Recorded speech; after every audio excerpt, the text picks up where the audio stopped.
Hello viewers, this is Wahid Aswani here. Welcome to factual maths. चलिए बात करते हैं अपने टॉपिक की। जैसा कि आप सामने स्क्रीन पे देख सकते हैं, हमारा जो आज चैप्टर नंबर 15 है, it is introduction to graphs, जो कि 8th के मैथ्स का चैप्टर नंबर 15 है। कहता है आपके पास जो टॉपिक है, it is introduction to graphs, यानी ग्राफ्स के बारे में इंट्रोडक्शन। देखिए, ग्राफ्स के बारे में इंट्रोडक्शन जानने से पहले we must know what graph is. हमें मालूम होना चाहिए ग्राफ क्या होता है। देखिए, ग्राफ की अगर आप बात करेंगे तो ग्राफ से आप क्या चीज़ समझेंगे। ग्राफ को अगर मैं डिफाइन करूँ, ग्राफ की डेफिनेशन है रिप्रेजेंटेशन ऑफ डेटा। आप लिख सकते हैं रिप्रेजेंटेशन ऑफ, आप लिख सकते हैं रिप्रेजेंटेशन ऑफ डेटा, यानी डेटा को जो रिप्रेजेंट किया जाता है दैट इज ग्राफ, वो होता है आपके पास ग्राफ। अब किसी भी किस्म का डेटा होता है, आपके पास ये हो सकता है, आपके क्लास का रिजल्ट की बात होती है, क्लास रिजल्ट होता है, उसकी बात करें, ये आपके पास एक डेटा होता है। इमेजेस हमारे फ़ोन में होती हैं, ये आपका एक डेटा होता है। उसी तरीके से वीडियोज़ होती हैं हमारे फ़ोन में, ये आपके पास एक डेटा होता है। सिमिलरली हमारे पास म्यूज़िक होता है हमारे फ़ोन में, ये भी आपके पास एक डेटा होता है। तो डेटा को हम क्या करते हैं, रिप्रेज़ेंट करते हैं। अब कैसे रिप्रेज़ेंट करते हैं? By drawing different kind of, we can say क्या कहते हैं, अलग-अलग किस्म के हम डायग्राम्स कह सकते हैं कि अलग-अलग किस्म के डायग्राम्स हम ड्रा करते हैं, जिससे हम डेटा को रिप्रेज़ेंट करते हैं। अब ग्राफ की रिप्रेज़ेंटेशन जो होती है दैट इज़ वो डिफरेंट डिफरेंट तरीकों से होती है। ग्राफ की रिप्रेजेंटेशन आप अलग-अलग तरीकों से करते हैं। जैसे कि पहला जो तरीका है ग्राफ की रिप्रेजेंटेशन का, वो आपके पास है, पहला तरीका जो ग्राफ की रिप्रेजेंटेशन का है, वो है आपके पास, जैसा कि देख सकते हैं यहाँ आपके पास बार ग्राफ है, ठीक है ना? यानी पहला जो रिप्रेजेंटेशन का तरीका है इट इज़ बार ग्राफ। सबसे पहले तरीके में आप कैसे रिप्रेजेंट करते हैं, एक डेटा जो आपके पास दिया होता है उसको कैसे रिप्रेजेंट करते हैं, दैट इज़ बार ग्राफ। अब बार ग्राफ क्या होता है आपके पास? बार ग्राफ जो होता है इज रिप्रेजेंटेशन ऑफ डेटा, ये भी रिप्रेजेंटेशन है डेटा की बाय ड्राइंग बार्स, यानी रेक्टेंगल्स आप ड्रॉ करते हैं। जैसे कि यहाँ जो आपके सामने दिया हुआ है आप देख सकते हैं। हाँ, एक बात मैं आपको पहले ही बोलता चलूँ, आपके पास जो क्या कहते हैं, कोई भी अगर आपने डेटा को रिप्रेजेंट करना है उसमें आपके पास दो इंफॉर्मेशन होनी चाहिए, टू इंफॉर्मेशंस होनी चाहिए। आप लिख सकते हैं you must have two informations. आपके पास दो इन्फॉर्मेशन होनी चाहिए। दो इन्फॉर्मेशन को यूज करके आप क्या करते हैं, डेटा को रिप्रेजेंट करते हैं। उनमें से एक इन्फॉर्मेशन को आप हॉरिजॉन्टल लाइन पे रिप्रेजेंट करते हैं, एंड सेकंड वाला जो डेटा होता है उसको आप वर्टिकल लाइन। आप देख सकते हैं ये जो फर्स्ट यहाँ दिया है आपके पास, फर्स्ट है, यहाँ देख सकते हैं इट इज फर्स्ट।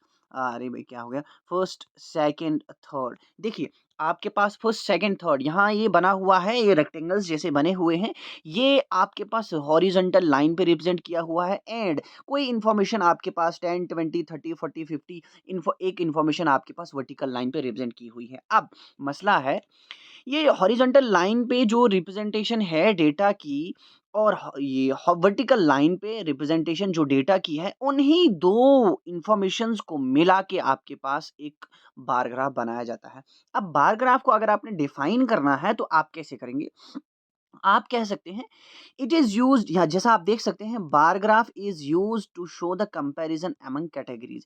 यहाँ पे कैटेगरीज के दरमियान जो क्या कहते हैं कंपैरिजन होता है, यानी दो कैटेगरीज दी हुई होती हैं, जैसे फर्स्ट सेकंड थर्ड वगैरह। ये आपके पास देखिए, ये जो ये ग्राफ दिया हुआ है, ये जो डेटा दिया हुआ है, ये असल में आपके पास एक स्टूडेंट का दिया हुआ है मैथमेटिक्स का। यानी एक स्टूडेंट जो मैथ्स का एग्जाम देता है, उसका उस एग्जाम में वो कितने मार्क्स लेता है, उसके तीन एग्जाम्स होते हैं। फर्स्ट एग्जाम होता है, सेकंड एग्जाम होता है, एंड थर्ड एग्जाम। तीन टर्म्स का उसमें एग्जाम, उसका एग्जाम लिया जाता है।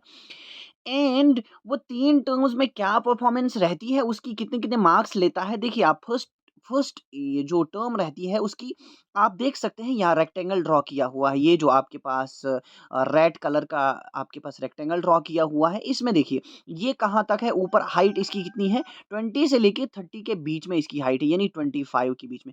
सो फर्स्ट टर्म में जो स्टूडेंट मार्क्स लेता है दैट इज 25, क्या है आपके पास 25 मार्क्स लेता है। सेकेंड टर्म में जो ये मार्क्स लेता है, वो लेता है आपके पास, आप देख सकते हैं 30 मार्क्स। उसी तरीके से थर्ड टर्म में जो स्टूडेंट मार्क्स मार्क्स लेता है वो है 40 और 50 के बीच में, इट मीन्स यहाँ पे है आपके पास, तो मतलब वो लेता है कितने मार्क्स लेता है वो 45 मार्क्स लेता है। अब देखिए ये जो रेक्टेंगल्स जैसे आपने ड्रॉ किए हुए हैं ऊपर के लिए, जो आप दिखते हैं रेड कलर के आपको रेक्टेंगल्स दिख रहे हैं, ये जो रेक्टेंगल्स ड्रॉ किए हुए हैं ये आपके पास हो गए बार। इनको आप असल में कहते हैं बार। आपने बार मैग्नेट भी देखा होगा, अगर आपको याद हो आपने बार मैग्नेट भी देखा होगा। बार मैग्नेट कैसा होता है? आपके पास एक रेक्टेंगल का जैसा होता है, यानी वो जो रेक्टेंगल का जैसा आपके पास बार, यानी बार मैग्नेट जो आपके पास रेक्टेंगुलर होता है ना, उसी तरीके से बार मैग्नेट की तरह ही यहाँ पे रेक्टेंगल्स ड्रॉ करते हैं, यानी बार मैग्नेट ही ड्रॉ किए जाते हैं, वो भी रेक्टेंगल ही होता है। उसी तरीके से यहाँ आप ये रेक्टेंगल्स जब आप ड्रॉ करते हैं, आप डेटा को रिप्रेजेंट करते हैं, वो हो गया आपके पास क्या? Bar graph. इसको आप कहते हैं बार ग्राफ। इसमें क्या हो सकता है? अब देखिए यहाँ लिखा हो, इट में कंसिस्ट ऑफ 2 और मोर पैरेलल वर्टिकल बार्स। इसमें 2 या 2 से ज़्यादा वर्टिकल बार्स हो सकते हैं। एक बार ये है, दूसरा बार ये है एंड तीसरा बार ये है, 3 बार्स हो सकते हैं, इससे ज़्यादा भी हो सकता है। इट इज़ नॉट कंपल्सरी कि इतने ही हो सकते हैं। अब ये हो गया पहला तरीका रिप्रेजेंट करने का, किसको? डेटा को रिप्रेजेंट करने का पहला तरीका। उसके बाद जो दूसरा आपके पास ऑप्शन है, दूसरा जो ऑप्शन है डेटा को रिप्रेजेंट करने का, वो क्या है आपके पास? चलिए उसको भी देखते हैं। वो आपके पास है double bar graph. Double bar graph में आप कैसे डेटा को रिप्रेजेंट करते हैं, चलिए उसको भी देखते हैं हम।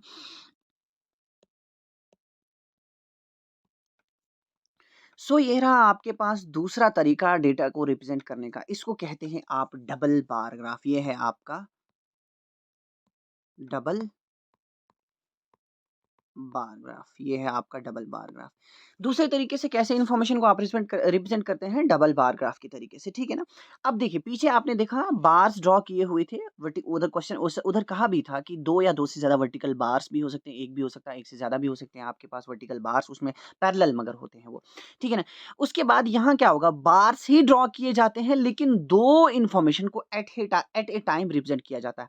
यानी यहाँ देखिए ये जो आपके पास ये जो ग्राफ दिया हुआ है, डेटा दिया हुआ है, यहाँ सेल्स की बात हो रही है। एक मार्केट में मंडे और ट्यूसडे, यहाँ देख सकते हैं मंडे लिखा है एंड यहाँ ट्यूसडे लिखा है। मंडे एंड ट्यूसडे के दिन एक मार्केट में फ्रूट्स की क्या सेल होती है, उसकी उसको रिप्रेजेंट किया है डबल बार ग्राफ से। अब देखिए मंडे का जो आपके पास मंडे का क्या कहते हैं बार है, वो रहा आपके पास, ये मंडे का है एंड ये रहा आपका ट्यूसडे। अब मंडे को कितने केजी, यहाँ से ऊपर देखिए आप, सेल्स इन केजी दी हुई है, यहाँ से ऊपर देख सकते हैं आपके पास सेल्स इन केजी दिया है एंड नीचे से आपके पास हॉरिजॉन्टल लाइन पे फ्रूट्स का नाम दिया हुआ है। मैंगो की सेल मंडे को कितनी होती है, यहाँ दिया हुआ है, ये कहाँ तक जाती है ऊपर, ये देखिए यहाँ तक है ये बार, इट मीन्स ये है 15 और 20 के बीच में, तो ये आया 20 15, ये आया आपका 17.25, 17.5 17.5 केजी सेल होती है मंडे को मैंगोज की। एंड उसी के साथ में ट्यूसडे का भी दिया हुआ है। एंड ट्यूसडे को कितनी सेल होती है? ट्यूसडे का देखिए आप, यहाँ है ना ट्यूसडे को है आपके पास 22, इट इज़ 22.5 केजी सेल होती है मैंगोज की। उसी तरीके से एप्पल का भी दिया हुआ है, यहाँ एप्पल है, साथ में क्या कहते हैं, एप्पल के दोनों डेज दिए हुए हैं, ऑरेंजेस है, पपाया है एंड साथ में मैंगोज भी दी हुई है। यहाँ देखिए अब दो इन्फॉर्मेशन है ना, ये यानी मंडे एंड ट्यूसडे के दिन कोई पर्टिकुलर फ्रूट्स की सेल क्या होती है। मैंगो की मंडे और ट्यूसडे दिया है, एप्पल का भी मंडे और ट्यूसडे दिया है, ऑरेंज का भी दिया हुआ है एंड साथ में पपाया का भी दिया हुआ है एंड बनाना का भी मंडे एंड ट्यूसडे का सेल दिया हुआ है। यानी अब डबल बार ग्राफ क्या हो गया? डबल बार ग्राफ हो गया जिसमें आप डेटा को यानी जिसमें आप दो वर्टिकल बार्स ड्रॉ करते हैं और इंफॉर्मेशन को रिप्रेजेंट करते हैं, दैट इज बार ग्राफ। इसके बाद जो आपके पास तीसरा एक और तरीका है इंफॉर्मेशन को रिप्रेजेंट करने का, उसको कहते हैं पाई चार्ट। ये रहा आपके पास पाई ग्राफ या सर्कल ग्राफ भी इसे कहते हैं, ठीक है ना। ये थर्ड तरीका है आपके पास डेटा को रिप्रेजेंट करने का। अब देखिए अब इसमें यहाँ जैसे आप देख सकते हैं एक सर्कल ड्रॉ किया हुआ है, सर्कल से आप इंफॉर्मेशन को रिप्रेजेंट करते हैं। अब देखिए यहाँ जैसे हम बात करते हैं, यहाँ टीवी चैनल्स की बात हो रही है। एक रीजन है, कोई पर्टिकुलर रीजन उठाया है, उस रीजन में टीवी चैनल्स जो वॉच किए जाते हैं, टीवी चैनल्स जो देखे जाते हैं, उसमें इंफॉर्मेटिव कितने परसेंट लोग देखते हैं, न्यूज़ कितने लोग देखते हैं, स्पोर्ट्स कितना देखते हैं एंड एंटरटेनमेंट कितना परसेंट देखा जाता है। यहाँ देखिए इन्फॉर्मेटिव 10% देखा जा रहा है, न्यूज़ जो है 15% देखा जा रहा है एंड स्पोर्ट्स जो है वो 25% देखा जा रहा है। सिमिलरली एंटरटेनमेंट जो वॉच किया जाता है दैट इज़ 50%। अब देखिए एक सर्कल था आपके पास, सर्कल जो है आपके पास 360 डिग्री है, या आप कह सकते हैं इट इज़ 100%, 100% होता है। अब 100% में आपके पास कितने परसेंट लोग क्या-क्या वॉच करते हैं, वो सर्कल के ज़रिए रिप्रेज़ेंट किया गया है। क्योंकि सर्कल जो entire circle is considered as 100%, उसको आप 100% समझते हैं एंड 100% में कितने परसेंट लोग क्या वॉच करते हैं वो यहाँ रिप्रेजेंट किया जा रहा है। ये ज़रूरी नहीं है कि इतना ही हो सकता है। अब लेट मी सपोज़ कि मैं एक सर्कल ड्रॉ करता हूँ, ये है मेरा सर्कल, ठीक है ना? अब देखिए मैं इसमें बात करता हूँ, मान के चलते हैं, चलिए जी, ये अब उस तरीके के सर्कल ड्रॉ नहीं हुआ। अब देखिए, यहाँ मैंने सर्कल ड्रॉ किया आपके सामने, मैं यहाँ पे मैं मान के चलते हैं, एक इन्फॉर्मेशन की बात कर रहा हूँ एंड मैं आपको कह रहा हूँ कि बारिश की सीज़न में इंडिया में बारिश जो होती है वो 4 सीज़न है ना, मेनली जो अगर देखा जाए लोअर क्लासेस में कहा जाता है कि आपके पास 4 सीज़न्स होते हैं, 4 सीज़न्स होते हैं, ठीक है ना? अब मैं उन सीज़न्स में कह रहा हूँ कि किस सीज़न में कितनी बारिश होती है, मैं रिप्रेज़ेंट करूँगा। मान के चलते हैं जो आपका मानसून या स्प्रिंग सीज़न जो होता है, उसमें आपके पास बारिश होती है 45%। कितनी बारिश होती है? 45%। इसी तरीके से उसके बाद समर सीज़न में मान के चलते हैं it is only 5%। Summer season में सिर्फ़ 5% बारिश होती है। देखिए, उसके बाद आपके पास ये हो गया ना, टोटल कितना 50 हो गया, उसके बाद 50% और रहा क्योंकि टोटल सर्कल कितना है 100% का। अब मान के ये हो गया आपके पास स्प्रिंग सीज़न में एंड ये हो गया आपके पास समर सीज़न में। उसके बाद बात करते हैं, ये रहा आपका ऑटम सीज़न में। ऑटम सीज़न में मान के चलते हैं बारिश होती है टोटल कुल मिला के 10%, ठीक है ना? उसके बाद बाकी रेस्ट ऑफ द 30% जो बारिश होगी, 30 नहीं सॉरी, इट इज़ 40%, 40% जो बारिश होती है दैट इज़ इन विंटर। अब सर्कल ड्रॉ करके आप इन्फॉर्मेशन को रिप्रेज़ेंट करते हैं, ठीक है ना? तो ये रहा आपके पास तीसरा तरीका इन्फॉर्मेशन को रिप्रेज़ेंट करने का। उसके बाद एक और ए एक 2 तरीके और हैं आपके पास, तो तीसरा चौथा तरीका जो आपके पास है, चौथी टाइप जो आपके पास है इन्फॉर्मेशन को रिप्रेज़ेंट करने की, वो है आपके पास हिस्टोग्राम। सो ये रहा आपका हिस्टोग्राम। अब देखिए हिस्टोग्राम में आपके पास क्या होता है, पहले आप समझेंगे ये जो डेटा दिया हुआ है, यहाँ आप देख सकते हैं the histogram illustrate the distribution of weights of 40 persons of a locality. देखिए वेट इन केजी दिया हुआ है एंड साथ में नंबर ऑफ पर्सन्स दिया हुआ है, ठीक है ना? एंड अब यहाँ देखिए 40 to 45 KG weight, 45 to 50 KG, 50 to 55, 55 to 60, 60 to 65, ये वेट दिया हुआ है। अब 40 टू 45 केजी के कितने लोग हैं, वो हैं आपके पास 4 लोग एंड उसी तरीके से यहाँ 45 टू 50 है 12, सो ऑन 13, 60, 6 एंड 5, ये आपके पास डेटा दिया हुआ है। अब ये जो डेटा है देखिए पीछे आपके पास बार ग्राफ में एक खास किस्म की सीधा डायरेक्ट इन्फॉर्मेशन दी होती थी। यहाँ नहीं कहा है। अब देखिए 40 टू 45 है ना, आप लिख सकते हैं। अगर 40 से 45 है तो उधर हो सकता है किसी का वज़न हो सकता है 41 केजी, किसी का हो सकता है 42, किसी का हो सकता है 43, किसी का हो सकता है 45। ये यानी इस तरीके से वज़न दिया हुआ है लोगों का और वो कितने लोग हैं आपके पास 4 हैं। यानी डायरेक्ट नहीं कहा है कि 40 केजी के जो लोग हैं आपके पास वो 4 हैं या 45 केजी के जो लोग हैं आपके पास वो 4 हैं, ऐसा नहीं कहा। यानी इंटरवल्स में इनको कहते हैं आप इंटरवल्स, यानी ये जो डायरेक्ट इन्फॉर्मेशन नहीं है 40 टू 45, फिर 45 टू 50, 50 टू 55 इंटरवल्स कहते हैं इनको। यानी इंटरवल्स में इंफॉर्मेशन दी गई है और इंटरवल्स से जब आप इंफॉर्मेशन को रिप्रेजेंट करते हैं बाय ड्राइंग रेक्टेंगल्स, ये जो रेक्टेंगल्स आपने ड्रॉ किए हुए आप देख सकते हैं ये रेक्टेंगल्स बने हुए हैं ऊपर के लिए वर्टिकल डायरेक्शन में पैरेलल रेक्टेंगल्स हैं, तो इसको आप क्या कहते हैं, हिस्टोग्राम। क्या कहते हैं इसको, हिस्टोग्राम। हिस्टोग्राम में कैसे रिप्रेजेंट किया जाता है डेटा को, इसमें डेटा को रिप्रेजेंट किया जाता है by drawing rectangles in vertical direction without leaving any gap. जैसे आप देख सकते हैं 40 to 45 एक रेक्टेंगल है, 45 to 50 दूसरा रेक्टेंगल है, फिर तीसरा रेक्टेंगल है। इनके बीच में कोई गैप नहीं छोड़ा गया है, नहीं ना छोड़ा गया है। वो इसलिए क्योंकि ऊपर देख सकते हैं इंटरवल जो दिया है 40 to 45 है, फिर 45 to 50। अगर गैप होता तो फिर आपने क्या करना था, एक होना चाहिए था 40 to 45, दूसरा होना चाहिए था फिर 50 to 55, ऐसा होना चाहिए था। फिर हम यहाँ क्या करते, नीचे भी हम इंटरवल्स में गैप डालते, लेकिन ऐसा हिस्टोग्राम में नहीं होता है। हिस्टोग्राम में कोई भी गैप बीच में नहीं डाला जाता है। एंड एक और चीज़ यहाँ देखिएगा आप, ये जो लाइन ड्रॉ की है, ऐसे ऐसे लाइन ड्रॉ की हुई है यहाँ पे 0 से 40 के बीच में जो लाइन ड्रॉ की हुई है, जैसा कि आप देख सकते हैं यहाँ पे देखिए 0 से लेके क्या कहते हैं 40 के बीच में जो लाइन ड्रॉ की हुई है वो जैग्ड लाइन, इसको जैग्ड लाइन कहते हैं। वो इसलिए की गई है क्योंकि यहाँ बोला गया है, यहाँ इस ये रिप्रेजेंट करता है कि 0 और 40 के बीच में जो नंबर्स आते हैं वो नहीं दिखाए गए हैं हमारी इस हॉरिजॉन्टल लाइन पे, ठीक है ना। इस तरीके से हम हिस्टोग्राम में डेटा को रिप्रेजेंट करते हैं। कैसे, यहाँ लिखा भी है नीचे, there are no gaps between the bars because there are no gaps between the bar जो बनाए गए हैं, ऊपर के लिए बार है ना, पीछे भी हमने पढ़ा, ये बार है ना या रेक्टेंगल्स कहें, इनको ऊपर के लिए बनाए हुए हैं, ड्रॉ किए हैं पैरेलल डायरेक्शन में, पैरेलल एंड वर्टिकल डायरेक्शन में। इनके बीच में कोई गैप नहीं है। क्यों? क्योंकि इंटरवल्स, क्योंकि हर एक इंटरवल के बीच में कोई गैप नहीं है। There are no gaps between the interval, क्योंकि इंटरवल जो दिया है 40 टू 45, 45 टू 50, उनमें भी कोई इंटरवल नहीं है। तो ये था आपके पास चौथा तरीका डेटा को रिप्रेजेंट करने का। उसके बाद नेक्स्ट जो है वो आपका लीनियर ग्राफ है। सो ये रहा आपके पास लीनियर ग्राफ या लाइन ग्राफ इसे कहते हैं। लाइन ग्राफ क्या होता है?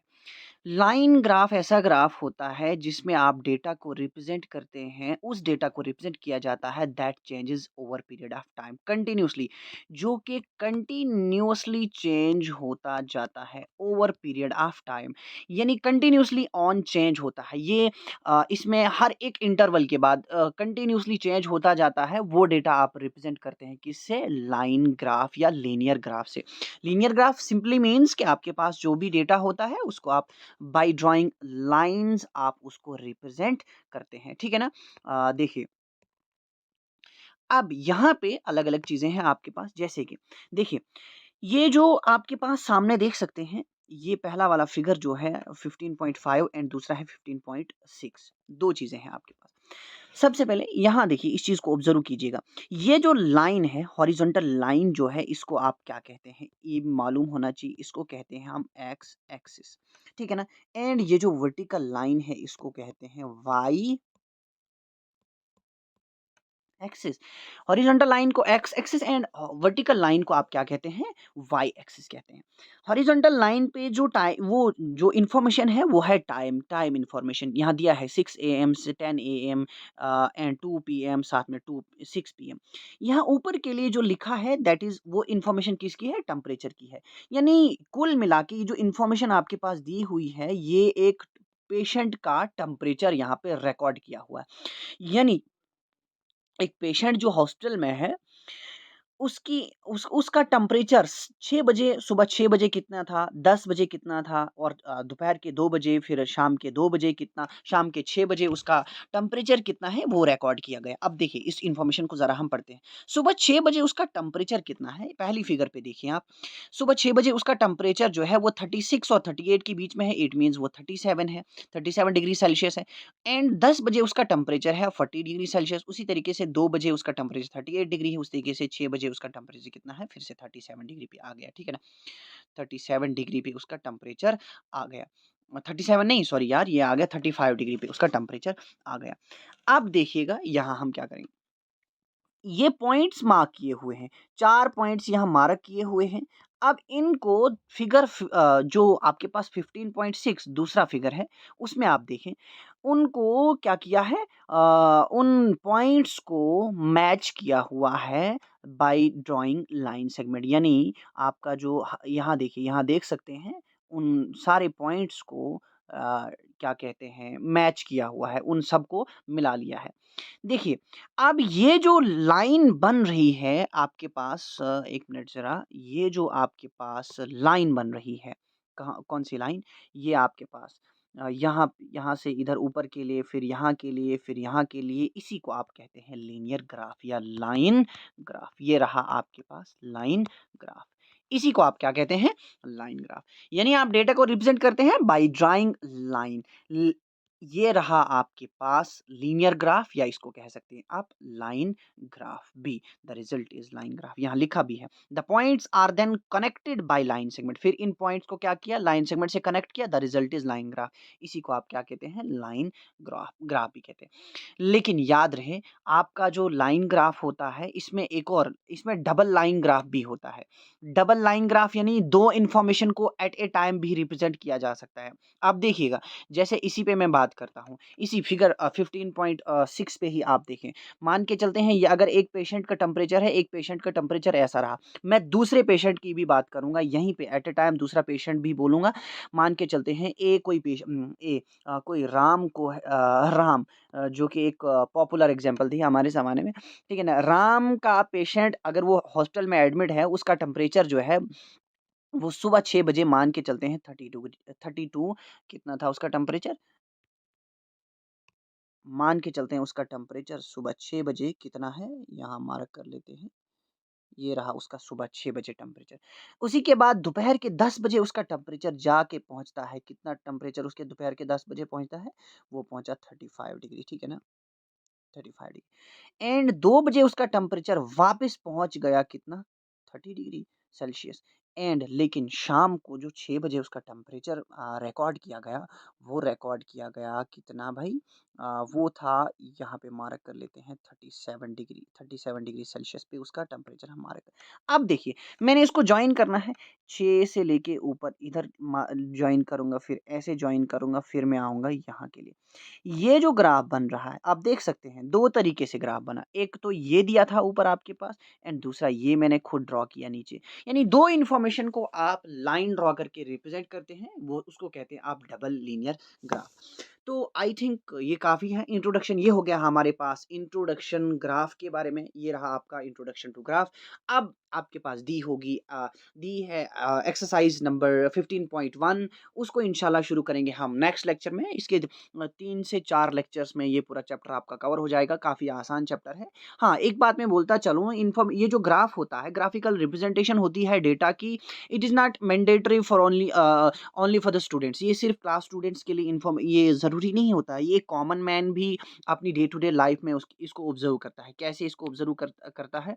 जैसे कि हम मान के चलते हैं, हम एक एग्जांपल देते हैं कैसे इसको ऑब्जर्व किया जाता है।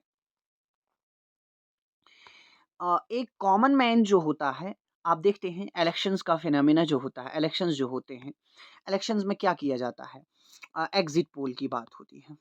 एग्जिट पोल होता है आपका। उसी तरीके से मैच की बात करते हैं। मैच जो होता है, किसी कोई भी मैच हो स्पोर्ट्स का, क्रिकेट मैच हो या वॉलीबॉल मैच हो या फुटबॉल मैच हो, उस पे भी वहाँ भी इंफॉर्मेशन को रिप्रेजेंट किया जाता है। लेकिन कैसे रिप्रेजेंट किया जाता है? By drawing graph. ग्राफ के ज़रिए से वहाँ पे इंफॉर्मेशन दी जाती है। तो वो जो होता है, वो क्लास स्टूडेंट के लिए ज़रूरी थोड़ी ना है।